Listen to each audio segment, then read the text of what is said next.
Hey everyone, मैं सोनिया स्वागत करती हूँ आपके अपने YouTube channel SL magic tricks में। Good morning, Radhe Radhe. आप सब कैसे हैं? आई होप आप सब अच्छे होंगे, स्वस्थ होंगे। तो फ्रेंड्स, हमने जो हरियाणा जीके की क्लासेस जो ग्रुप डी के लिए शुरू की हैं कल से, जिसमें मैंने एक क्लास कल करवाई है, आज हम उसका सेकंड पार्ट करेंगे। हमने कल कर लिया था कि 1858 तक हरियाणा में क्या क्या घटनाएं घटी और हरियाणा किस किस का हिस्सा रहा। तो एक बार और मैं जल्दी जल्दी से रिवाइज करा देती हूँ, फिर आगे करेंगे हम। तो मैंने बताया था कल की जो हरियाणा है सबसे पहले 56-57 में किसके, मराठों के अधीन था। और इससे पहले भी क्वेश्चन पूछा जाता है, इससे पहले किसका था, मुगलों के अधीन था। अगर आपने ये वीडियो नहीं देखी है तो अच्छे से आपको क्लियर होगा। मैंने चैनल पे ग्रुप डी के लिए जो प्लेलिस्ट है वो बना दी है, आप वहाँ पे जाके चेक कर सकते हैं।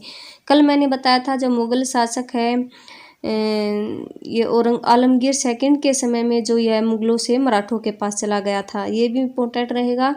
और लास्ट में जो मैंने बताया था आपको, एक दो क्वेश्चन में मिस्टेक हो गई शायद, एक बच्चे ने कमेंट भी किया था। जो सिखों के जो गुरु हैं गुरु तेग बहादुर, उनको जो मरवाया था, उनको मरवाया था औरंगजेब ने, लेकिन जो अर्जुन देव है उनको जहांगीर ने मरवाया था।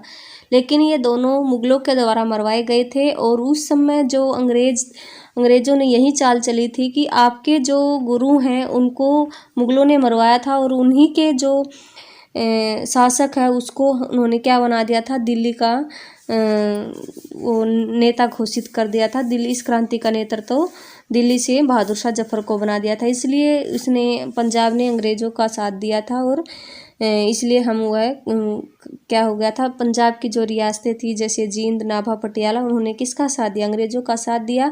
क्योंकि कोई भी व्यक्ति होता है वो अपने गुरु से बहुत प्यार करता है और गुरु का जिसने कत्ल किया है वह उसका साथ नहीं देगा। तो इसी वजह से उन्होंने क्रांति में भारत का साथ न देकर अंग्रेज़ों का साथ दिया था।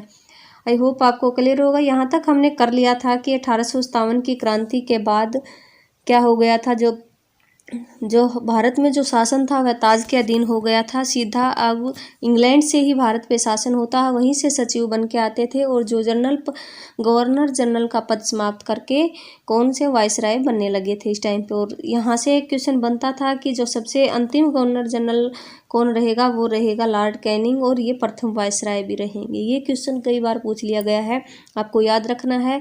और इस क्रांति के बाद जो हरियाणा है उसको उत्तर प्रदेश से अलग करके पंजाब में मिला दिया गया, क्योंकि जो पंजाब है उन्होंने अंग्रेज़ों का साथ दिया था। अब हम करेंगे 1857 की क्रांति, उससे संबंधित कुछ और क्वेश्चन पूछे जाते हैं जो हरियाणा की दृष्टि से इम्पोर्टेंट है, उनको भी एक बार हम कवर कर लेते हैं। यहाँ से नेतृत्व पूछे जाते हैं कि 1857 की क्रांति में झज्जर से नेतृत्व किसने किया, हिसार से नेतृत्व किसने किया, उन सबको कवर करेंगे और कुछ इंपॉर्टेंट फैक्ट भी कवर करेंगे। और फिर पढ़ेंगे हम आगे हरियाणा का गठन कैसे हुआ, 1857 की क्रांति के बाद में हरियाणा की मांग कैसे उठी, हरियाणा पंजाब से अलग कैसे हुआ। तो चलिए एक बार देख लेते। 1857 की क्रांति हमें पता है, ये मैंने करवा दिया था। 10 मई 1857 को कहाँ से शुरू हुई, इंडिया में ये मेरठ से शुरू हुई थी। और हरियाणा में इसको अम्बाला कैंट से शुरू माना जाता है, या माना क्या जाता है, अम्बाला कैंट से ही शुरू हुई थी। और अम्बाला कैंट का निर्माण 1843 में हुआ था। ये क्वेश्चन भी पूछ लेगा, ये भी आपको याद रखना है। और ये पूछा जाता है कि 1857 की क्रांति का तत्कालिक कारण क्या था, तो वो तत्कालिक कारण था चर्बी वाले कारतूसों का प्रयोग, जो कि अंग्रेज़ों ने किया था। लेकिन जो हिंदू लोग हैं वो चर्बी वाले कारतूसों के प्रयोग से विरोध में थे, क्योंकि जो हिंदू हैं वह चर्बी वाले कारतूसों का प्रयोग नहीं कर सकते थे। इसी वजह से यह क्रांति हुई थी। इसका मेन रीजन यही था, तत्कालिक कारण था। जो प्रतीक चिन्ह भी पूछ लिया जाता है कि 1857 की क्रांति के प्रतीक चिन्ह क्या थे, कमल, चपाती और रोटी। आपको याद रखना, कमल, चपाती और रोटी था जो 1857 है उसकी क्रांति का प्रतीक चिन्ह। और पूछा जाता है कि 1857 की क्रांति में शहीद होने वाला पहला क्रांतिकारी, ये तो सभी को पता होगा, मंगल पांडे नामक व्यक्ति था, जिन्होंने जिसके मतलब शहीद यही इसी को मार दिया था अंग्रेज़ों ने। इसी के मारने के बाद जो हमारी क्रांति है वो समय से पहले शुरू हो गई थी।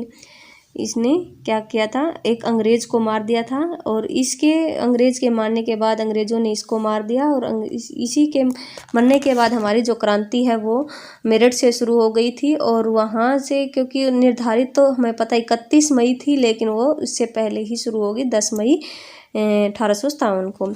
तो अब हम पढ़ते हैं हरियाणा की दृष्टि से, हरियाणा में किस किस ने नेतृत्व किया 1857 की क्रांति से, कहाँ से किसने नेतृत्व। यहाँ से एक क्वेश्चन जरूर बनता है, यहाँ से हर एक एग्जाम में पूछ लिया जाता है एक क्वेश्चन, तो इनको हम अच्छे से करेंगे। हमें पता है कौन कौन सी, मतलब किस किस ने कहाँ से नेतृत्व किया। तो सबसे पहले हम बल्लभगढ़ का देखते हैं। तो 1857 की क्रांति में बल्लभगढ़ का जो नेतृत्व हो राजा नाहर सिंह ने किया था।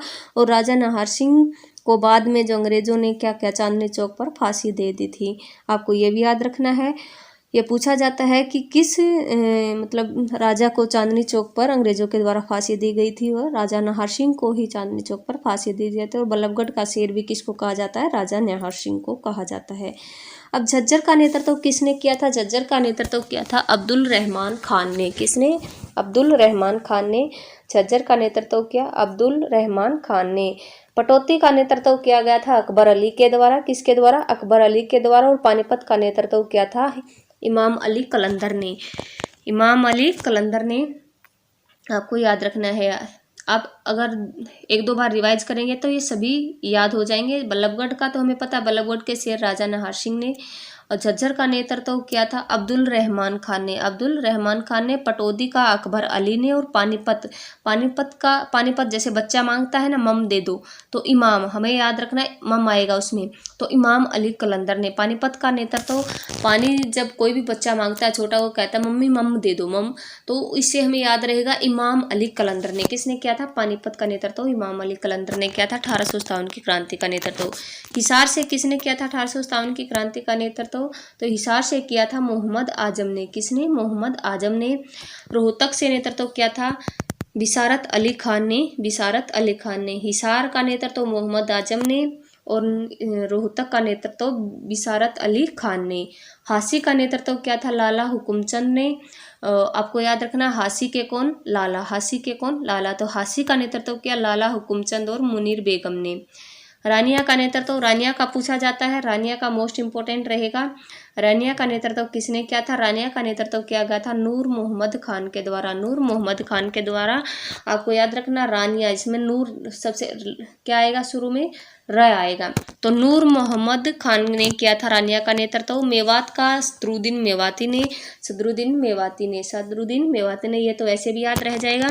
बहादुरगढ़ का तो बहादुर जंग ने किया था, ये भी वैसे याद रह जाएगा, बहादुर जंग ने। और रेवाड़ी का नेतृत्व किया था राव तुलाराम ने। अब आप इनको याद कैसे रखेंगे, एक दो बार और रिवाइज करेंगे तो याद हो जाए। बल्लभगढ़ का तो वैसे ही याद हो गया, बल्लभगढ़ का शेर राजा नाहर सिंह ने। झज्जर का अब्दुल रहमान खान ने, आपको याद रखना है झज्जर का। और पटौदी का अकबर अली ने। पानीपत का मैंने बताया था मम से रिलेटेड करना है आपको, इमाम अली कलंदर ने। फिर हिसार का मोहम्मद आजम ने। और रोहतक का बिसारत अली खान ने।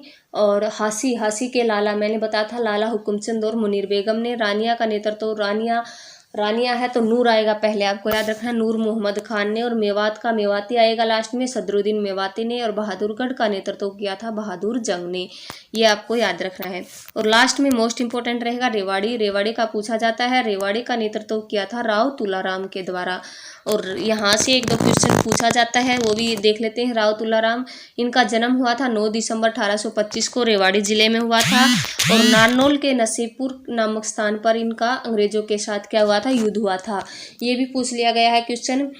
जो राव तुलाराम ने अंग्रेजों के साथ युद्ध कहाँ किया था, नारनौल के नसीबपुर नामक स्थान पर अंग्रेजों से इनका युद्ध हो गया था। और इनकी मृत्यु हुई थी 23 सितंबर 1863 को काबुल में। जब इनका जो 1857 की क्रांति में जब इनका युद्ध हुआ अंग्रेजों के साथ, तो अंग्रेजों के लड़ते लड़ते ये घायल हो गए थे। और इतने घायल हो गए थे कि ये वहाँ से चले गए थे और वहाँ से काबुल चले गए थे कुछ समय के लिए। और काबुल में ये इनको कोई इतना नुकीला हथियार लगा था कि ये ठीक नहीं हो सके और काबुल में इनकी क्या हो जाती है, मृत्यु हो जाती है 1863 में। और इसी के जब ये इनकी मृत्यु होती है 1863 में, तो इन्हीं की याद में हमें क्या 23 सितंबर 1863 को इनकी मृत्यु होती है और इन्हीं की याद में हम क्या मनाते हैं, हरियाणा में शहीदी दिवस मनाया जाता है 23 सितंबर को। इनकी याद में शहीदी दिवस 23 सितंबर को मनाया जाता है, क्योंकि ये इन्होंने अंग्रेज़ों से लड़ते लड़ते ये शहीद हो गए थे। उस टाइम पे तो नहीं हुए थे, लेकिन जब क्योंकि अंग्रेज़ों के कारण ही ये शहीद हुए थे, इसलिए इन्हीं की याद में क्या मनाया जाता है, शहीदी दिवस मनाया जाता है। आई होप यहाँ तक आपको चीज़ें क्लियर हो गई होंगी। यहाँ से एक क्वेश्चन अवश्य बनेगा, आप इनको एक बार रिवाइज करोगे, 2 बार करोगे तो सभी दिमाग में आपको आने लगेंगे। जब भी आप एग्जाम में बैठोगे तो आप सबको ऐसे ही याद आ जाएंगे। तो अब पढ़ते हैं हम, हरियाणा का गठन 1858 की क्रांति के बाद कैसे हुआ। तो 1858 की क्रांति के बाद हरियाणा हमारा कैसे बना। पंजाब से जब उन्होंने अंग्रेज़ों ने पंजाब में मिला दिया हरियाणा, तो पंजाब में मिलाने के बाद हमारा हरियाणा पंजाब से अलग किस किस तरीके कौन सी लोगों ने इसकी मांग उठाई और किस किस तरह से हुआ। तो हरियाणा का गठन सबसे पहले 1923 में स्वामी सत्यानंद ने लाहौर में हरियाणा को पंजाब से अलग करने की मांग उठाई थी 1923 में, लेकिन ये एग्जाम में नहीं पूछा जाता। एग्जाम में पूछा जाता 1925 में। तो पीरजादा मोहम्मद हुसैन ने, तो एग्जाम में यही आता है कि सबसे पहले किसने आवाज़ उठाई, तो उन्होंने उठाई थी पीरजादा मोहम्मद हुसैन ने। अगर स्वामी सत्यानंद आए तो आप स्वामी सत्यानंद के साथ जाइए। 1923 में इन्होंने पंजाब से हरियाणा को अलग करने की मांग कही थी। और 1925 में पीरजादा मोहम्मद हुसैन ने, अगर पूछा जाए ये कौन है, ये थे स्वागत समिति के अध्यक्ष, जो कि मुस्लिम लीग की समिति थी। तो पीरजादा मोहम्मद हुसैन कौन थे, ये स्वागत समिति बनाई थी मुस्लिम लीग ने, और मुस्लिम लीग की स्वागत समिति के अध्यक्ष रहेंगे पीरजादा मोहम्मद हुसैन। और उन्होंने 1925 में क्या उठाया था, हरियाणा को पंजाब से अलग करने की पहली बार मांग उठाई थी। फिर 1928 में एक बैठक होती है सर्वदलीय बैठक होती है, जिसमें सभी दल आते हैं। जैसे अब कितने दल हैं हमारे, आम आदमी पार्टी है, कांग्रेस है, बीजेपी है, अलग अलग जो दल हैं वो सभी मिलके जो एक सर्वदलीय बैठक होती है उसमें आते हैं, तो उसको बोला जाता है सर्वदलीय बैठक। तो इसी तरह 1928 में एक सर्वदलीय सम्मेलन हुआ था, जिसमें सभी ने भाग लिया था। उसमें भी मांग उठी हरियाणा को अलग करने की। और इस जो सम्मेलन में, इसमें हरियाणा को पंजाब से अलग करने के पक्ष में कौन कौन था। पक्ष में था महात्मा गांधी और मोहम्मद अली जिन्ना। हरियाणा को पंजाब से अलग करने के पक्ष में महात्मा गांधी और मोहम्मद अली जिन्ना थे, लेकिन विरोध में था आर्य समाज, हिंदू महासभा, जनसंघ। ये तीनों क्या थे कि पंजाब को हरियाणा से अलग ना किया जाए, ये इसके विरोध में थे। ये क्वेश्चन यहाँ से पूछा जाता है कि कौन कौन से जो दल हैं या समाज है उनके द्वारा हरियाणा के पंजाब के विभाजन का विरोध किया गया। तो वो किया गया आर्य समाज, हिंदू महासभा और जनसंघ के द्वारा। अब 1929 में फिर एक रिपोर्ट आती है। सबसे पहले मैंने बताया 1923 में स्वामी सत्यानंद के द्वारा, फिर 1925 में पीरजादा मोहम्मद हुसैन ने, 1928 में फिर सर्वदलीय सम्मेलन होता है, फिर 1929 में। आपको ये ऐसे ही सीरीज में याद रखोगे तो सभी चीज़ें याद रहेंगी, वैसे नहीं याद होंगी, वैसे हम कंफ्यूज हो जाते हैं, भूल जाते हैं। तो 1929 में फिर एक रिपोर्ट आई थी, जिसे हम क्या बोलते हैं, नेहरू रिपोर्ट या मोतीलाल नेहरू के द्वारा यह रिपोर्ट दी गई थी। तो ये एक रिपोर्ट आई जिसमें नेहरू रिपोर्ट भी कहा जाता है, मोतीलाल नेहरू की थी। और इसमें ये पहले भारतीय थे जिसने भारत का संविधान लिखा था। इसमें भी क्या कहा गया, इस रिपोर्ट में भी हरियाणा को पंजाब से अलग करने की बात कही गई थी। फिर 1931 में क्या होता है, द्वितीय गोलमेज सम्मेलन हुआ। 1931 में द्वितीय होता है गोलमेज सम्मेलन। कुल कितने 3 हुए थे, 1930, 31 और 32 में। 30, 31 और 32 तीनों गोलमेज सम्मेलन में बाबा साहब अम्बेडकर भाग लेते हैं, लेकिन जो महात्मा गांधी है वे द्वितीय गोलमेज सम्मेलन में भाग लेते हैं। ये क्वेश्चन पूछा जाता है कि भारत से ऐसे कौन से व्यक्ति थे जिन्होंने तीनों गोलमेज सम्मेलन में भाग लिया। वे रहेंगे बाबा साहब अम्बेडकर, और महात्मा गांधी ने द्वितीय गोलमेज सम्मेलन में भाग लिया था। तो द्वितीय गोलमेज सम्मेलन हुआ 1931 में, जिसमें भारतीय सचिव, उस टाइम पे जो भारतीय सचिव बनाया, मैंने बताया था आपका जो हमारा शासन था 1858 में, जो भारत का जो शासन वो ताज के अधीन हो गया था, तो वहाँ से सचिव नियुक्त किए जाते थे जो हमारे इंडिया के जो प्रशासनिक कार्य हैं उनको देखते थे। तो उस समय जो सचिव था 1931 में जोफ्री कॉवर्ट्स, उसने हरियाणा को अलग करने की मांग उठाई। ये एक सबसे बहुत बड़ी बात होगी, क्योंकि जो हमारे सचिव थे मेन, जो प्रशासनिक कार्य देखते थे उसके पूरे इंडिया के, उन्हीं ने क्या किया था, हरियाणा को अलग करने की मांग उठाई थी द्वितीय गोलमेज सम्मेलन में। और सचिव कौन थे उस टाइम पे? जियोफ्री कावर्ट्स। तो ये आपको याद रखना, उन्होंने भी क्या उठाई, मांग उठाई, आपको याद रहा, द्वितीय गोलमेज सम्मेलन में उठी मांग। अब उसके बाद फिर क्या हुआ, 9 दिसंबर 1932 को, यह भी मोस्ट इम्पोर्टेंट रहेगा, दीनबंधु गुप्त ने क्या कहा, उन्होंने कुछ कथन कहा था, इसको यूं का यूं एग्जाम में पूछा जाता है। दीनबंधु गुप्त ने कहा, इन्होंने कहा कि न तो इनकी भाषा मिलती है और न ही इनका रहन सहन मिलता है, इसलिए इनको दिल्ली में मिलाया जाए। तो इन्होंने भी क्या कहा, हरियाणा को पंजाब से अलग करने की बात कही। और ये यूं का यूं जो कथन उन्होंने कहा था, ये एग्जाम में पूछ लिया जाता है कि ये कथन किसके द्वारा कहे गए। इन्होंने कहा था कि न तो इनकी भाषा मिलती है और न ही इनका रहन सहन मिलता है, इसलिए इनको क्या किया जाए, दिल्ली में मिलाया जाए, पंजाब से अलग किया जाए। तो दीनबंधु गुप्त ने भी हरियाणा को पंजाब से अलग करने की बात कही। कब? 9 दिसंबर 1932 को, आपको याद रखना है। फिर 1940 में जो पट्टाभी सीतारमैया था, अखिल भारतीय भाषाई कॉन्फ्रेंस में जो पट्टाभी सीतारमैया, उन्होंने भी क्या किया, उन्होंने उठाया हरियाणा को पंजाब से अलग करने की मांग। तो 1940 में पट्टाभी सीतारमैया ने उठाई। तो इस तरह से बात चली जाती है, हमारे जो भारत है आज़ाद हो जाता है 1946 में। पट्टाभी सीतारमैया ने हरियाणा को पंजाब से अलग करने की मांग उठाई, हमें पता है। फिर 1947 में 15 अगस्त को क्या हो जाता है, भारत आज़ाद हो जाता है। फिर आज़ाद होने के बाद क्या क्या हुआ वो भी देखेंगे। अब आज़ादी के बाद हरियाणा में क्या क्या हुआ, किस किस ने मांग उठाई और कौन कौन सी चीज़ें लागू हुई। तो आज़ादी के बाद सबसे पहले 1948 में जो सिख नेता थे पंजाब में, जो सिख नेता मास्टर तारा सिंह थे, मास्टर तारा सिंह ने अपने पत्र में, उनका एक पत्र था जो लिखते थे अजीत पत्र के माध्यम से अलग पंजाबी सूबे की मांग उठाई। ये पूछा जाता, मोस्ट इम्पोर्टेंट रहेगा। 1948 में सिख नेता मास्टर तारा सिंह ने अपने समाचार पत्र अजीत के माध्यम से अलग पंजाबी सूबे की मांग उठाई। अजीत क्या उनके समाचार पत्र का नाम है। अब मांग उठाई तो उसके जो परिणाम यह रहा कि जो उस टाइम के जो हमारे सीएम थे भीमसेन सच्चर, आज़ादी के समय 1947 में जब भारत आज़ाद हुआ, उस टाइम पे जो सीएम थे वो तो थे प्रताप सिंह कैरो, लेकिन जो 1948 में जो सीएम रहेंगे वो रहेंगे भीमसेन सच्चर। पंजाब के सीएम कौन थे? भीमसेन सच्चर, जिसके परिणाम स्वरूप 1948 में जो मांग उठाई गई थी, किसके द्वारा? मास्टर तारा सिंह के द्वारा। उनके मांग के मतलब समाचार पत्र के माध्यम से उन्होंने उठाई थी। उसके मांग के परिणाम स्वरूप जो सीएम थे पंजाब के समय भीमसेन सच्चर, उन्होंने क्या एक फार्मूला दिया 1 अक्टूबर 1949 को, जिसको हम बोलते हैं सच्चर फार्मूला। क्योंकि जो सीएम था उन्होंने दिया था, उनका नाम ही क्या था? भीमसेन सच्चर, और उसी ने ये फार्मूला तैयार किया था, तो उसी को क्या बोला जाता है? सच्चर फार्मूला, जो लागू किया गया 1 अक्टूबर 1949 को। और इस सच्चर फार्मूले के तहत हरियाणा को 2 भागों में बांट दिया गया, एक हिंदी भाषा क्षेत्र, दूसरा पंजाबी भाषा क्षेत्र।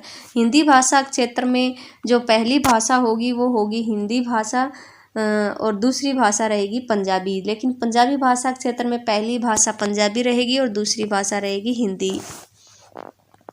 लेकिन ये जो फार्मूला है यह सफल नहीं हो सका, क्योंकि जो हिंदी भाषा क्षेत्र था वो जो हिंदी भाषा क्षेत्र के लोगों ने कहा कि हम पंजाबी को क्यों अपनाएं दूसरी भाषा के रूप में। इसी तरह जो पंजाबी भाषा क्षेत्र के लोग थे वो भी हिंदी को नहीं अपनाना चाहते थे।